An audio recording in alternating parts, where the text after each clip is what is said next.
Hi all, welcome to Jo movie world. ഇന്ന് Jio Hotstar release ചെയ്ത ഏറ്റവും പുതിയ ഹിന്ദി ചിത്രമായ സർസമീൻ പടം കണ്ടു. ഒരൊറ്റ വാചകത്തിൽ പറയുകയാണെങ്കിൽ ഒരു മാക്സിമം എവറേജ് കൊടുക്കാവുന്ന ഒരു ഒരു ഒരു പടം.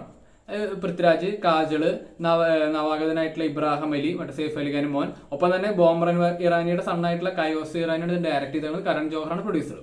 ജിയോ ഹോട്ട്സ്റ്റാറിൽ ഇന്ന് മുതൽ അവൈലബിൾ ആയിരുന്നു. അപ്പോൾ പടം usual army drama conflict with family issues. ഇത് രണ്ട് ഫാമിലിയും ഡ്രാമയും ആർമിയും കാര്യങ്ങളൊക്കെ ബന്ധപ്പെടുത്തി ആകെ ഒരു സ്ക്രീൻ പ്ലേയിൽ വന്ന് വീക്കായുള്ള സ്ക്രീൻ പ്ലേ.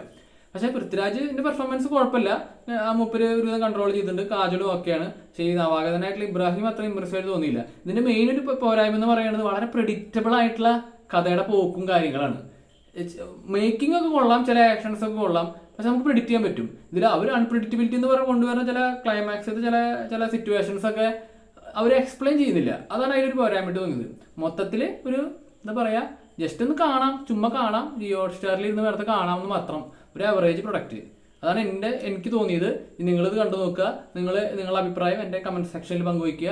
അപ്പോൾ എൻ്റെ ഈ വീഡിയോ ഇഷ്ടപ്പെട്ടെങ്കിൽ നിങ്ങൾ ലൈക്ക് അടിക്കുക, കമന്റ് അടിക്കുക, സബ്സ്ക്രൈബ് ചെയ്യുക.